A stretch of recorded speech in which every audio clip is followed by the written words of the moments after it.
नमस्कार दोस्तों, आज की कक्षा में आपका स्वागत है।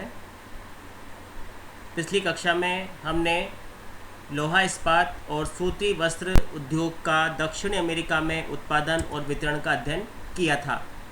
आज हम कुछ शेष छोटे छोटे उद्योगों का वितरण का अध्ययन दक्षिण अमेरिका महाद्वीप में करेंगे, जिसमें चीनी उद्योग है, कागज़ उद्योग है, रासायनिक उद्योग है आदि छोटे छोटे उद्योगों का वितरण और इनके उत्पादन का अध्ययन आज के अध्याय में किया जाएगा। सबसे पहले हम चीनी उद्योग का अध्ययन करेंगे।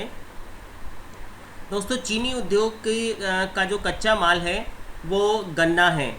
अधिकांश जो शक्कर होती है वो गन्ने से बनाई जाती है। कुछ मात्रा में शक्कर चुकंदर के रस से भी बनाई जाती है। दक्षिणी अमेरिका में गन्ने का उत्पादन होता है, फलस्वरूप वहाँ पर चीनी उद्योग का अच्छा विकास हुआ है। यहाँ पर चीनी उद्योग पर्याप्त रूप से विकसित हुआ है। यहाँ पर Brazil, Venezuela, Peru, Guyana, Argentina तथा इक्वेडोर और सूरीनाम आदि देशों में चीनी उद्योग का विकास हुआ है। ये सभी देश हम बार बार पढ़ते आ रहे हैं क्योंकि लगभग विभिन्न प्रकार के उद्योगों में इन देशों का नाम अग्रणी है। तो Brazil, Venezuela, Peru, Guyana, Argentina तथा इक्वेडोर और सूरीनाम आदि देशों में चीनी उद्योग का विकास हुआ है। ब्राज़ील यहाँ का सबसे बड़ा चीनी उत्पादक देश है। यहाँ पर रेसिफे नामक एक स्थान है तथा रियो डी जेनेरो में चीनी उद्योग के प्रमुख केंद्र पाए जाते हैं। यहाँ पर आप देख रहे हैं कि जो रेसिफे है, रेसिफे संसार का सबसे बड़ा चीनी निर्यातक बंदरगाह है। यहाँ गन्ने से चीनी बनाई जाती है तथा यहाँ की जो निर्मित चीनी है वो दूसरे देशों को यानी अमेरिका को तथा यूरोपीय देशों को भी निर्यात की जाती है। तो Brazil, Venezuela, Peru, Guyana, Argentina, Ecuador, Suriname प्रमुख चीनी उत्पादक देश हैं। चीनी उद्योग के प्रमुख केंद्र हैं। ब्राज़ील सबसे बड़ा उत्पादक है जहाँ पर रेसिफे तथा रियो डी जेनेरो प्रमुख केंद्र हैं। रेसिफे संसार का सबसे बड़ा चीनी निर्यातक बंदरगाह है। काफ़ी अधिक महत्वपूर्ण है दोस्तों, पूछा जा सकता है परीक्षा में। संसार का सबसे बड़ा चीनी निर्यातक बंदरगाह जो कि दक्षिण अमेरिका में स्थित है, कौन सा है? रेसिफे।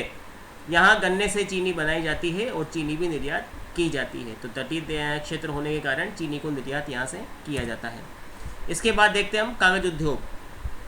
दोस्तों, कागज़ उद्योग के लिए जो कच्चा माल होता है वो लुगदी होती है और लुगदी का निर्माण विभिन्न प्रकार के स्रोतों से किया जा सकता है, जिसमें सबसे पहले तो आता है लकड़ी।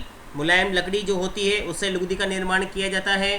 साथ ही साथ विभिन्न प्रकार की घास, बांस तथा अपशिष्ट पदार्थ जो बड़े बड़े नगरों से प्राप्त होते हैं उनसे भी लुगदी का निर्माण किया जाता है। दक्षिण अमेरिका में कागज़ उद्योग का विकास हुआ है। यहाँ पर हम देखते हैं कौन कौन से उद्योग के केंद्र हैं।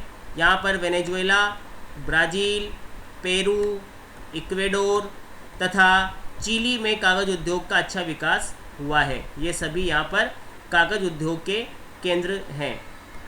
ब्राज़ील के पराना राज्य के मेंट्रो अलेग्रे में दक्षिणी अमेरिका की सबसे बड़ी कागज़ मिल स्थित है। यहाँ पर आप देख रहे हैं चीनी उद्योग में भी ब्राज़ील अग्रणी था और यहाँ पर कागज़ उद्योग में भी ब्राज़ील अग्रणी है। ब्राज़ील का एक राज्य है पराना, ब्राज़ील के पराना राज्य में, और चीनी उद्योग के लिए था ब्राज़ील का रेसिफे और रियो डी जेनेरो। यहाँ पर आप देख रहे हैं चीनी उद्योग के लिए तो कौन से थे? रेसिफे और रियो डी जेनेरो। जबकि कागज़ उद्योग के लिए यहाँ पर पराना राज्य का जो मेंटो अलेग्रे है वहाँ पर दक्षिणी अमेरिका की सबसे बड़ी कागज़ मिल स्थित है।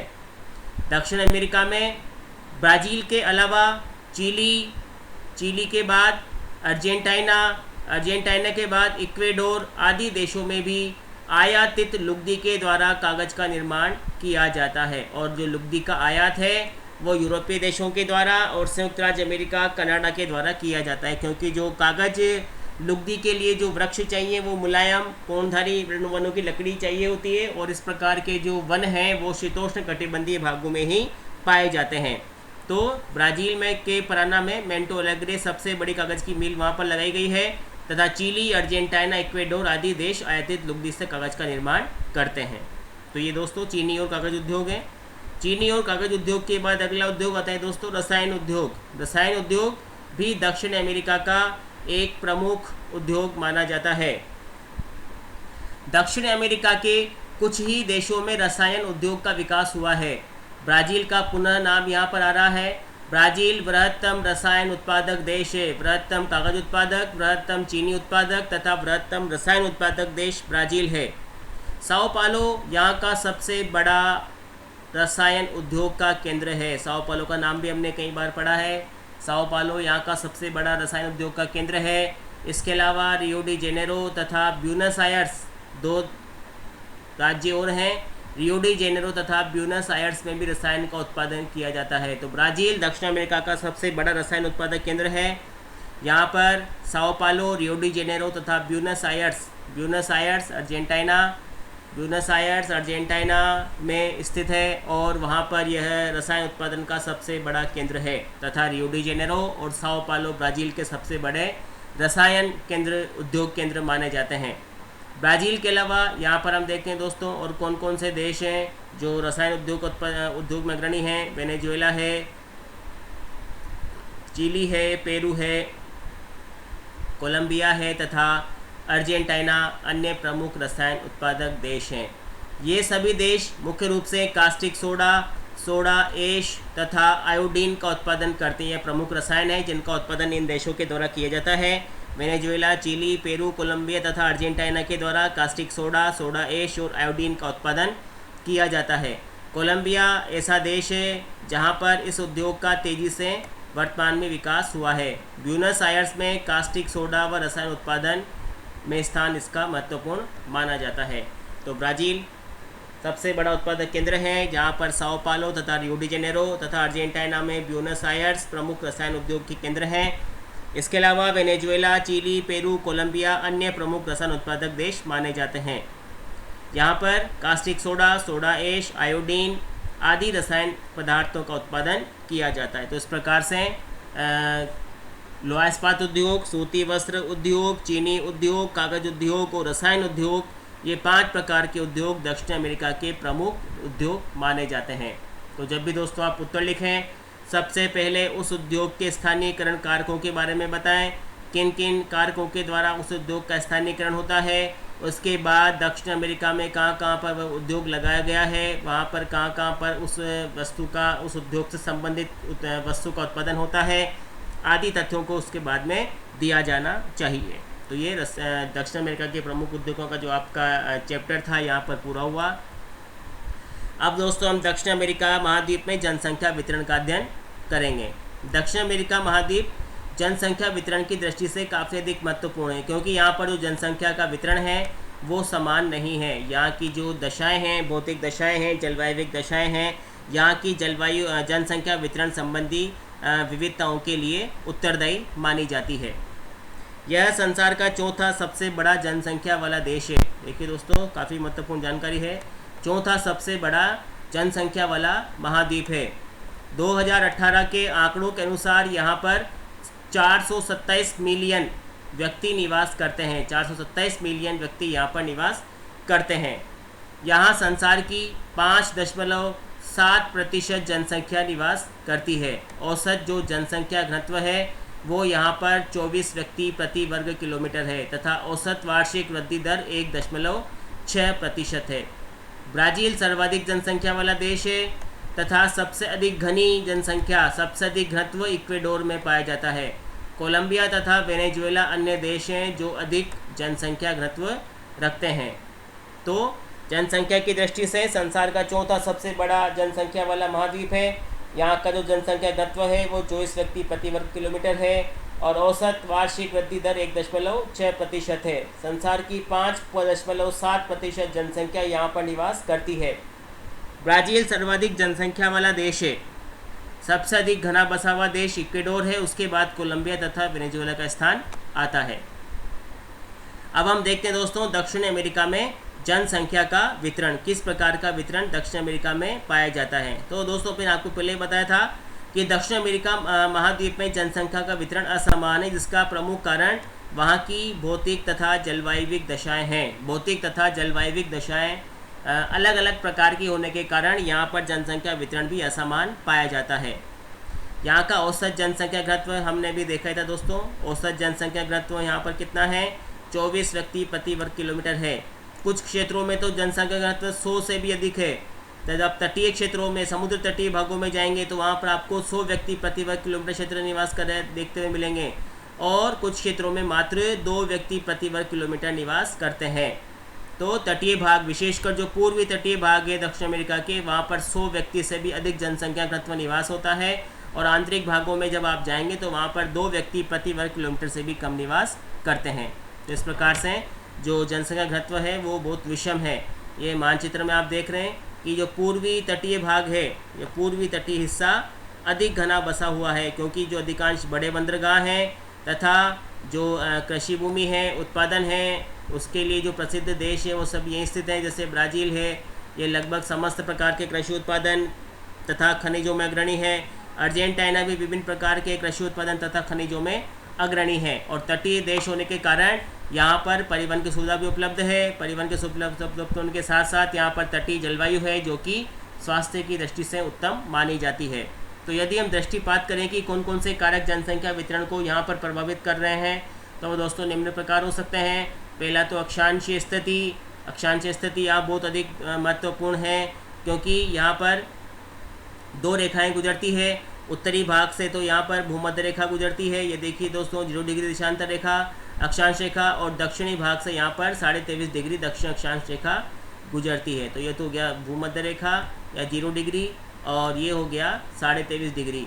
तो भूमध्य रेखा के आसपास वाले भागों में न्यून जनसंख्या निवास करती है, क्योंकि वहाँ पर तीव्र गर्मी और तीव्र वर्षा होती है, और इसकी वजह से वहाँ पर जो रहने के लिए आवश्यक दशाएँ नहीं पाई जाती। तो ये जो सारा क्षेत्र है ये न्यून जनसंख्या वाला क्षेत्र माना जाता है। और दोस्तों ये जो क्षेत्र है दक्षिणी पूर्वी भाग, ब्राज़ील अर्जेंटीना वाला हिस्सा था, यहाँ सबसे अधिक जनसंख्या निवास करती है, क्योंकि यह व्यापारिक पवनों के प्रभाव में है।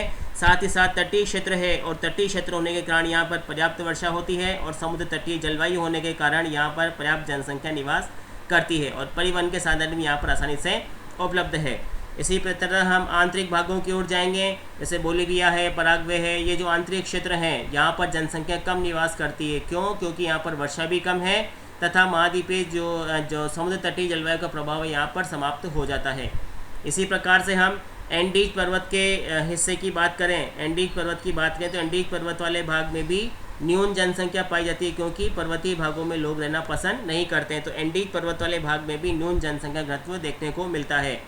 इसी प्रकार से अटाकामा का जो मरुस्थलीय भाग है, मरुस्थलीय प्रदेश में भी न्यून जनसंख्या निवास करती है। चिली का जो भूमध्य सागरीय जलवायु वाला क्षेत्र है वहाँ कुछ अधिक जनसंख्या निवास करती है। और इसी प्रकार से पेटागोनिया का जो पठारी भाग और उसका जो मरुस्थलीय शीत मरुस्थलीय क्षेत्र है वहाँ पर भी न्यून जनसंख्या निवास करती है। तो इस प्रकार से ये कुछ प्रमुख कारक हैं जो यहाँ पर जनसंख्या के वितरण को प्रभावित करते हैं। इसी प्रकार से जो पठार हैं, जैसे वेनेजुएला का जो गुयाना का और वेनेजुएला का पठारी भाग है, ब्राज़ील का पठारी भाग है, बोलीविया का पठार है, पेटागोनिया का पठार है, इन पठारी भागों में भी मध्यम प्रकार की मध्यम घनत्व वाली जनसंख्या निवास करती है। तो इस प्रकार से ये सभी कारक मिलकर के, जिसमें पहला अक्षांशीय स्थिति है, दूसरा समुद्र तटीय स्थिति है, तीसरा यहाँ की जलवायु है, चौथा भौतिक दशाएँ हैं, पाँचवा कृषि के लिए उपलब्ध भूमि है। यहाँ पर आप देख रहे हैं कि ब्राज़ील अर्जेंटीना में कृषि की जाती है, क्योंकि यहाँ पर कृषि के लिए उपयुक्त भूमि, तो वहाँ पर जनसंख्या अधिक निवास करती है। तथा यहाँ की जो मरुस्थलीय भाग हैं, अटाकामा का मरुस्थल है, पेटागोनिया का शीतोष्ण मरुस्थल है, वहाँ पर जनसंख्या न्यून पाई जाती है। उच्चावच भी यहाँ पर जनसंख्या वितरण को प्रभावित करते हैं, क्योंकि एंडीज पर्वत पर ऊंचाई अधिक होने के कारण मनुष्य के निवास के लिए उपयुक्त दिशाएँ नहीं पाई जाती है, तो वहाँ पर जनसंख्या कम निवास करती है। तो यह सभी कारक यहाँ की जनसंख्या वितरण को प्रभावित करते हैं। तो ये भी आपको अपने आंसर में देना है। जब आपको उत्तर लिखें कि दक्षिण अमेरिका में जनसंख्या वितरण को पर प्रकाश डालिए, तो आपको वहाँ की जनसंख्या के वितरण को प्रभावित करने वाले कारकों के बारे में भी बताना है। यहाँ पर हम देख रहे हैं दोस्तों कि दक्षिण अमेरिका का समुद्र तटीय क्षेत्र है, वहाँ पर सर्वाधिक जनसंख्या निवास करती है। पूर्वी और पश्चिमी दोनों समुद्र तटीय क्षेत्रों में जनसंख्या निवास करती है। 90% जनसंख्या जो है वो यहाँ के समुद्र तटीय भागों में निवास करती है, जिसमें पूर्वी तट सबसे अधिक घना बसा हुआ है। अभी आपको मैंने चर्चा की थी दोस्तों, पूर्वी तट सबसे अधिक घना बसा हुआ है। ब्राज़ील और अर्जेंटीना जो उसके पूर्वी तट पर स्थित है, सबसे अधिक जनसंख्या वहाँ पर निवास करती है, और सबसे घना हुआ बसा हुआ है इक्वेडोर। इसके अलावा दोस्तों हम देखते हैं कि उत्तरी जो पठार है, गुयाना का पठार है, अमेजन बेसिन है, और आंतरिक जो भाग हैं जो विरल बसे हुए हैं, जैसे बोलीविया का पठार है, पेटागोनिया का पठार है, वो विरल हैं। इसी प्रकार से एंडीज पर्वत, अटाकामा के मरुस्थलीय भागों में जनसंख्या शून्य पाई जाती है। तो भी हमने मानचित्र में भी देखा था कि सबसे अधिक घने बसे हुए जो देश हैं वो तटीय भागों में हैं। पूर्वी तटीय भाग में अधिक जनसंख्या पाई जाती है। आंतरिक भाग मध्यम जनसंख्या वाले हैं। जो पठारी क्षेत्र हैं वो भी मध्यम जनसंख्या वाले हैं। साथ ही साथ जो एंडीज पर्वत और अटाकामा के मरुस्थल, पेटागोनिया के शीत मरुस्थल वाले भाग हैं, वहाँ पर जनसंख्या जनशून्य है। बहुत कम जनसंख्या, न के बराबर लोग वहाँ पर निवास करते हैं, क्योंकि निवास के लिए उपयुक्त दशाएँ वहाँ पर नहीं पाई जाती है। अब हम देखते हैं दोस्तों कि दक्षिण अमेरिका महाद्वीप को जनसंख्या के वितरण की दृष्टि से निम्न भागों में बांटा गया है। निम्न 4 भाग किए गए हैं दक्षिण अमेरिका के। सर्वाधिक जनसंख्या वाले क्षेत्र, दूसरा है दोस्तों मध्यम जनसंख्या वाले क्षेत्र, तीसरा है न्यून जनसंख्या वाले क्षेत्र और चौथा है अति न्यून जनसंख्या वाले क्षेत्र। तो यहाँ पर आप देख रहे हैं, यहाँ पर दक्षिण अमेरिका महाद्वीप को जनसंख्या वितरण की दृष्टि से 4 भागों में बांट दिया गया है। सर्वाधिक जनसंख्या वाले, मध्यम जनसंख्या वाले, न्यून जनसंख्या वाले और अति न्यून जनसंख्या वाले क्षेत्र। ये 4 प्रकार के जनसंख्या घनत्व के वितरण के जो प्रदेश हैं वो दक्षिण अमेरिका में प्रदर्शित किए गए हैं, बताए गए हैं।